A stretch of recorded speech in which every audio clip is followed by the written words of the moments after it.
날이 굉장히 냉해요. 조금 더 또 건강에 신경을 써서 봄을 좀 맞을 수 있길 바라요. 예수님의 생애에 대한 스토리를 계속해서 이어가고 있습니다. 그리고 이제 후반에 접어들었어요. 공교롭게 이렇게 후반으로 접어들고 나니까 또 3월이 우리 고난주 3월 말쯤 되면 시작되고 4월 3일이 고난주일이에요. 아마 비슷하게 사건들이 맞물려서 가지 않겠나 그런 생각을 합니다. 오늘 말씀은 사복음서의 공이 다 기록되어져 있는 이야기입니다. 복음서 전체에 기록되었다라는 것은 그 자체만으로도 중요도가 굉장히 높다, 그렇게 볼 수 있을 것 같아요. 그런데 조금 이야기가 다르게 전개되는 부분이 있어서 여러분들이 성경 이 퀴즈를 보시면서 다른 본문들도 함께 읽으면 좋겠는데, 마태복음과 마가복음, 누가복음 다 이 사건에 대해서 기록한 것을 읽었으면 합니다. 마태복음, 마가복음, 요한복음은 오늘 이 스토리와 거의 맥을 같이 하고요.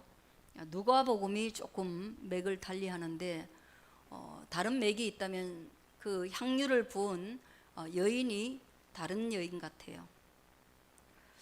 그리고 그 향유를 부은 이유가 조금 다릅니다. 누가복음에 나오는 마리아는 질병을 고쳐준 것이 감사해서 너무 예수님께 고마워서 회개의 심령으로 예수님을 믿는 그 회심, 믿음의 마음으로, 감격의 마음으로 그 향유를 예수님께 부었습니다. 그래서 그가 많은 죄가 사함을 받았으니, 너무 깊은 은혜를 입었으니 값비싼 향유도 조금도 아까울 것이 없다라는 마음으로 부었죠. 저는 그럴 수 있다, 그런 생각을 합니다. 여러분, 우리가 큰 은혜를 입어보면 나도 뭔가 여기에 대해서 보답해야 할 텐데 라는 마음을 가지게 됩니다. 예수님을 처음 믿을 때에 정말로 세상에서 아주 깊이 방황하던 사람들이 예수님을 믿고 한없이 울고 울고 또 울고, 그만하면 됐을 것 같은데도 회개하고 또 회개하고 또 회개하고, 조금 더 헌신하지 못해서 스스로 괴로워하는 그런 사람들을 본 적이 많습니다. 그럴 수 있습니다. 그럼 모태로부터 신앙생활한 사람들은 어느 날 갑자기 뭐 예수님을 충격적으로 만난 그런 거 없이 태어나 보니까 예수 믿는 가정에서 놀이터가 교회가 되고, 말씀은 듣기 싫은 잔소리쯤으로 매번 들려오고, 그러다 보니까 내가 어떻게 죄 사함을 받았고 어떻게 구원에 이르렀는지 그런 극적 만남이 없다 보니까 그 평생 비슷한 패턴으로 예수님을 믿더라. 중간에 뭐 돌아온 탕자처럼 집을 나가지 않는 이상은 그렇더라 이 말이죠. 근데 극적 만남이 극적 사건을 일으켰다. 그럼 오늘은 뭐냐? 이제 예수님이 십자가의 지식이 엿새가 남은 그때에 베다니에 문둥이 시몬을 고쳤던 그 장소, 그리고 죽은 자 가운데서 살아났던 나사로가 있는 그 동일한 장소에 예수님이 가셨어요. 근데 거기에서 예수님을 위해서 잔치가 배설됐습니다. 뭐 잔치를 한다는 것은 이유가 있겠죠. 기쁨의 잔치겠죠. 문둥이도 치유를 받았고 죽었던 나사로도 살아났고, 기쁨이 예수님만 보면 기쁘지 않겠습니까?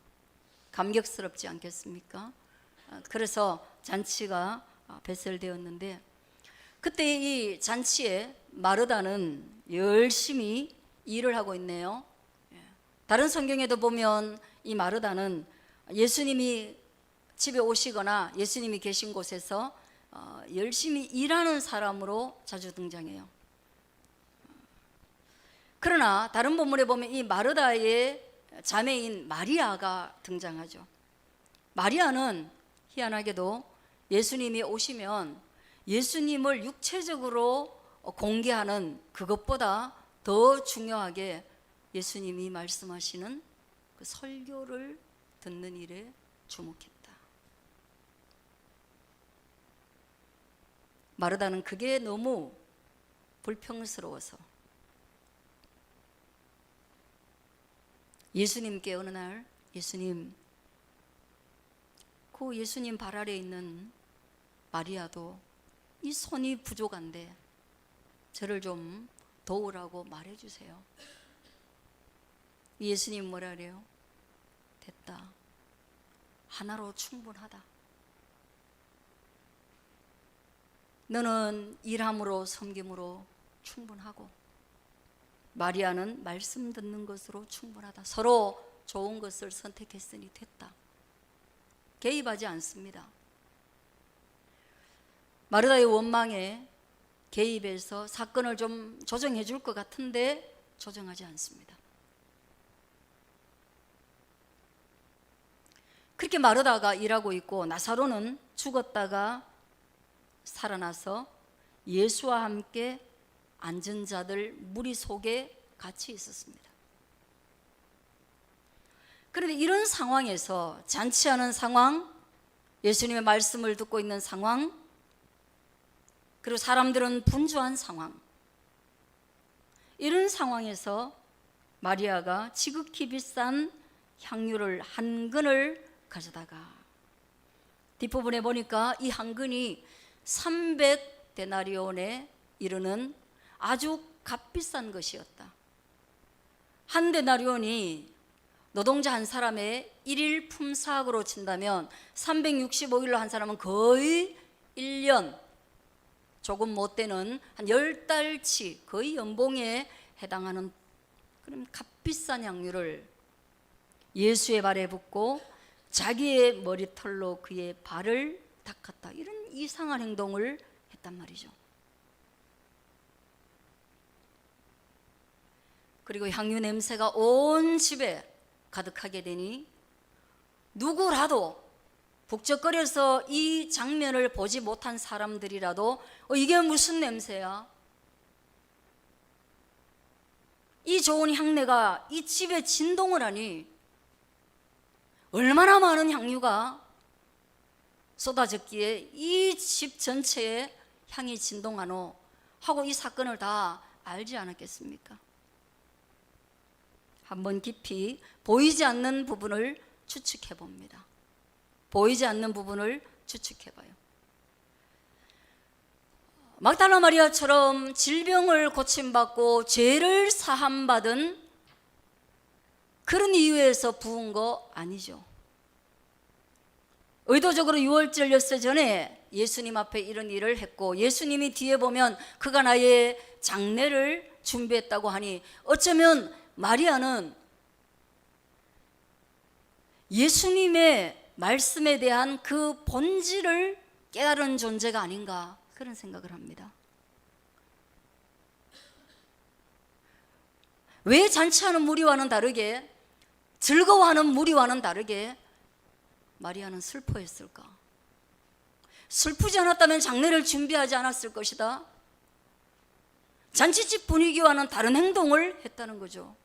그런 말씀을 발 아래에서 들었기 때문에 어쩌면 왔다 갔다 하면서 말씀을 듣는 척하는 사람들이 액면적으로 말씀을 알았던 것보다 더 깊이 예수 그리스도의 말씀을 정면으로 깨달은 것이 아닌가, 그런 추측을 해요. 왜? 예수님이 죽을 날이 가까웠다는 걸 알았기 때문입니다. 제자들도 몰랐습니다. 제자들도 예수님이 십자가에 지실 때까지도 예수님이 십자가를 지지 않기를 원했고, 예수님이 십자가 지신다라고 말씀했을 때 말렸습니다. 그렇다면 어쩌면 성경의 여러 인물 중에 엿새 전에 예수님이 죽으실 것을 안 자가 몇이나 되겠느냐 말이에요. 네.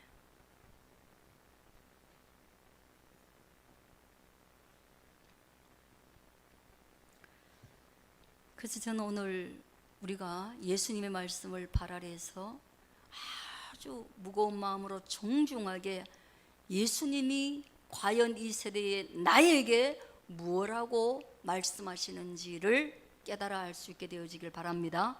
그리고 나의 관점이 아니라 내가 질병을 낫기 위한, 내 노동에 대한 칭찬을 얻기 위한, 나의 가치를 인정받기 위한 말씀의 해석이 아니라 하나님의 시간이 어떻게 움직여가고 있는지 주목하여 예수 그리스도의 관점에서 하나님의 말씀을 이해할 수 있게 되어지기를 주의 이름으로 간절히 축복합니다. 그게 깨닫는 거예요. 그게 깨닫는 거예요. 본질을 아는 거예요. 보이지 않는 부분을 봐야 그것이 말씀을 깨닫는 거예요.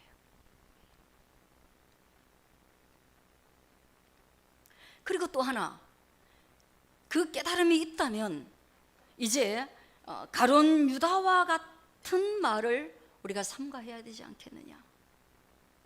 가룟 유다가 뭐라고 합니까? 향유를 붓고 나니까 충격을 받았습니다. 300데나리온에 팔아서 가난한 자들에게 주는 것이 옳지, 이걸 여기에 낭비하는 일이 옳으냐.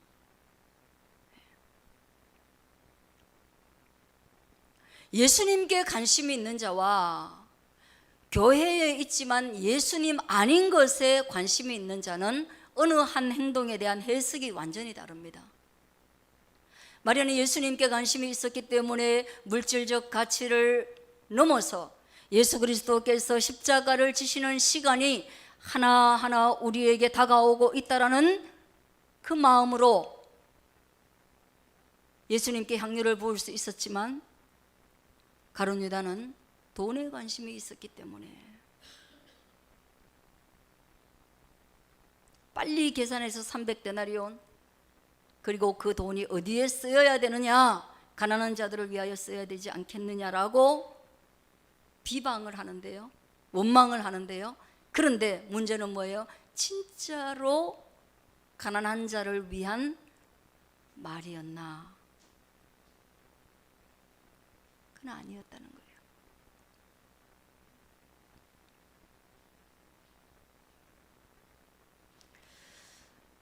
여러분, 교회가 가난한 자들을 위해 존재하는 곳이 맞기는 맞습니다. 그러나 교회는 가난한 자들을 위하여 있는 것이 본질은 아닙니다.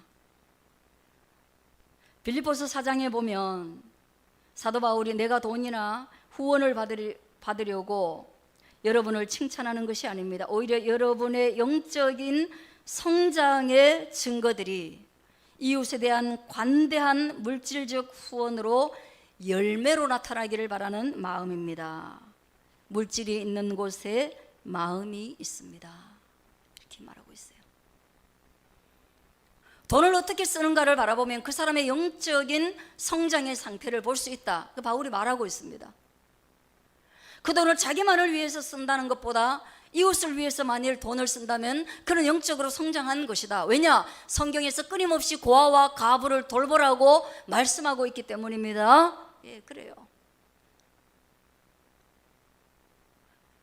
돈 있는데 네 마음이 있다, 그렇게 말하고 있습니다. 그럼 우리는 돈을 바르게 써야 되죠. 교회는 가난한 자들을 위해 돈을 써야 되죠. 300데나리온을 땅에 없는 것보다는 오히려 가난한 자들을 돕는 게 더 유익하겠죠. 맞습니다. 그러나 지금 여기에서는 맞지 않습니다.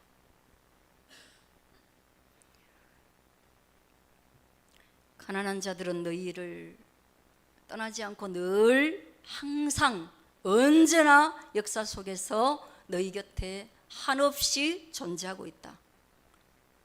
가난한 자들은 언제나 도울 수 있다. 그러나 예수 그리스도의 십자가의 사건, 예수 그리스도의 구원의 사건은 우리 주변에서 매일 맴도는 것이 아니라 구원을 받을 때 주 예수께서 우리를 부르시는 그때 그리스도께서 우리에게 말씀하시고 구원으로 부르는 그때 긍휼을 입을 때가 있다, 이 말씀을 하는 것입니다. 할렐루야. 정말 중요한 때예요. 그러니 저와 여러분이 이제 살면서 교회에 대해서 비난할 때 이 가룟 유다와 같은 마음이 아니기를 바라요.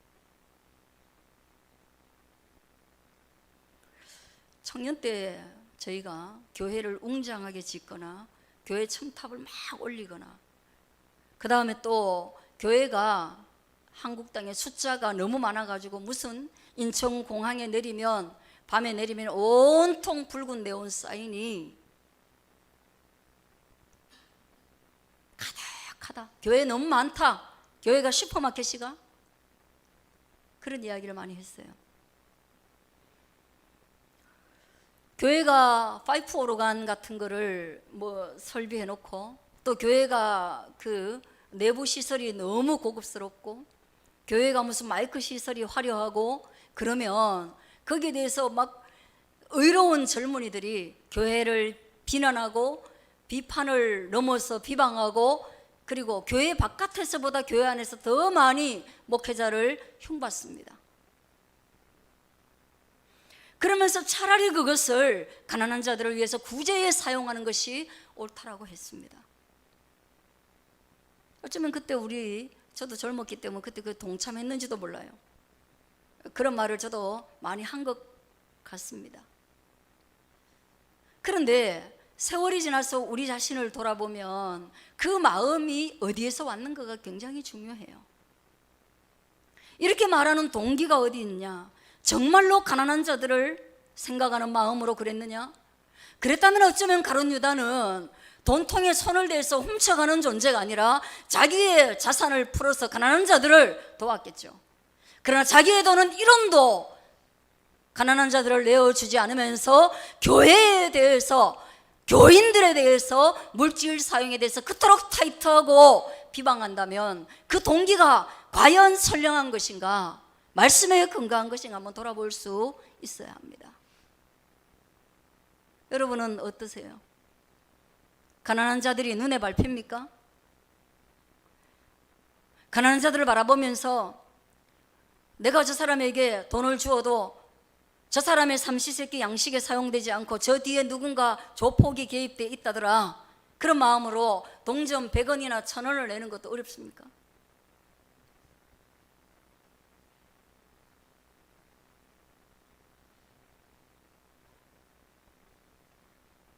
가난한 자들을 바라보면서 그거는 이재용이 돕겠지,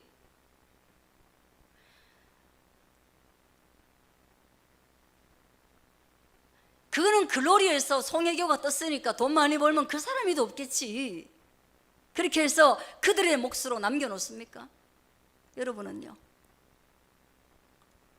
가난한 자들 여러분 주변에 주신 하나님의 뜻은요? 아픈 자를 나와 만나게 하신 하나님의 섭리는 어떻게 하고,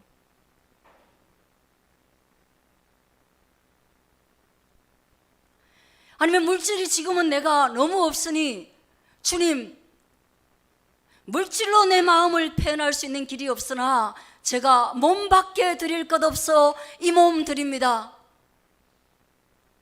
찬송가 가사처럼 몸밖에 드릴 것 없어 이 몸 바쳐 바칩니다. 저는 그렇게 몸을 드릴 수 있다면 언젠가 그 사람은 당연히 물질도 드릴 수 있다고 봅니다. 그런 동기가 있으십니까?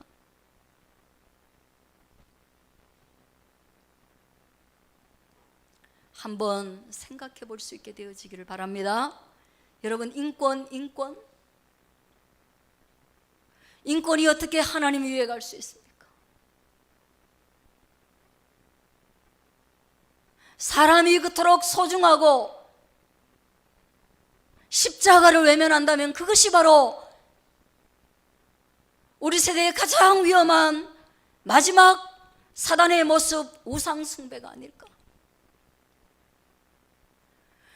지금은 인권보다 동물의 권리가 더 존중되고 있다면 앞으로 우리 세대는, 우리 세대의 믿음, 우리 세대의 십자가는 어느 방향으로 가게 될까?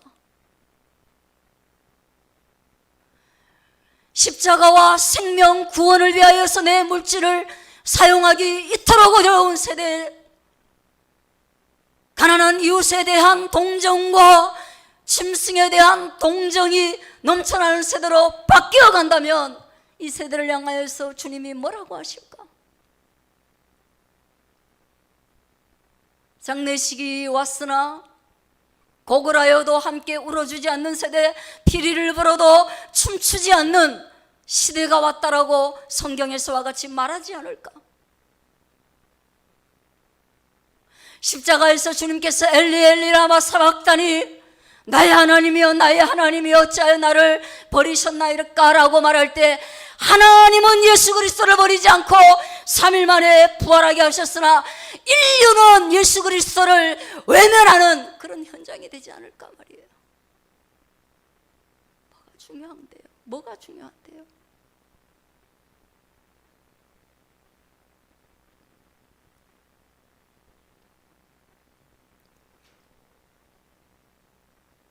하나님의 나라에서 인권이 그토록 중요했다면 어쩌면 주님은 모세가 애굽에서 사람을 죽이고 광야에서 40년간 목동 생활하지 않도록 처음부터 그렇게 했을 겁니다. 그러나 주님이 모세를 그토록 40년간 바보가 되게 하셔가지고 아무것도 못하는 존재가 되게 하셔서 인간의 모든 존엄을 다 포기하고 그에게 남아있는 인간의 권리라고는 하나도 없을 때 주님 광야에서 떨기나무 불꽃 가운데 나타나셨습니다. 그리고 모세야, 이제 네가 내 일을 해주지 않겠냐라고 질문합니다. 그때 모세가 그런 마음인 거예요. 내가 인간이라고 생각하고 내가 할 수 있다고 생각하고 내가 하나님을 도울 힘이 있다고 생각하고 내가 하나님과 동력하기에 부족함이 없다라고 생각한 애굽의 왕자의 신분이었을 때 하나님은 과연 어디에 계셨습니까?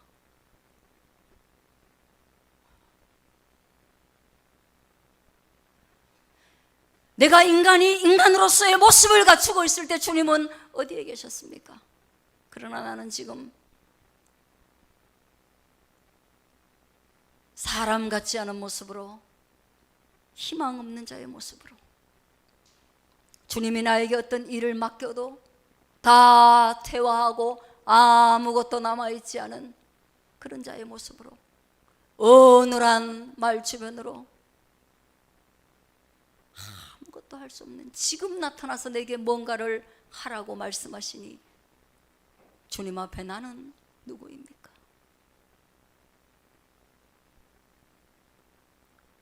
하나님이 인권을 구원보다 중요하게 여기신 적이 있습니까? 그랬다면 광야에서 수많은 사람들을 죽이지 않았을 것입니다. 욥에게 그런 이유 없는 시련을 주시지 않았을 것입니다. 인간의 권리가 예수 그리스도 앞에, 십자가 앞에 나아갈 수 있는 길이 된다면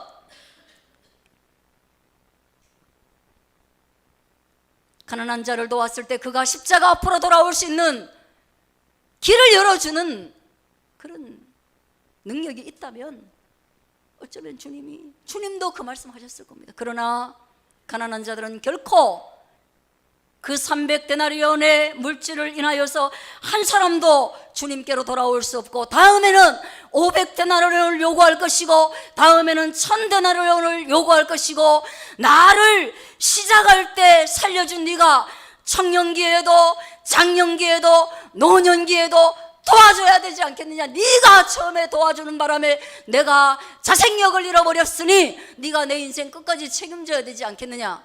가난한 자는 일생일 때 너희 가운데 있고 죽을 때까지 너희 가운데 있고, 한 번 도와준 자에게는 계속 도와줘도 다오 할 것이다. 그러나 구원은 그렇지 않습니다, 여러분. 은혜를 맛본 자, 십자가로 말미암아 이 땅에서 줄 수 없는 양식, 하늘 양식을 경험한 자는 진짜 배고픔에 처하여도, 가난에 처하여도, 질병에 처하여도, 열등감에 처하여도, 직업을 잃어도 그 배불렀던 기억을 간직하고 십자가로 말미암은 구원과 죄사함의 은총이 얼마나 큰지 알기 때문에 끝까지 가난함 가운데 머물러 있지 않습니다. 내가 얼마나 부유한 존재인가를 아는 것입니다. 할렐루야. 더는 도와주지 않아도 돼요. 왜? 주님이 날 도와주시니까요. 내가 얼마나 배부른 존재인지를 왜 모릅니까?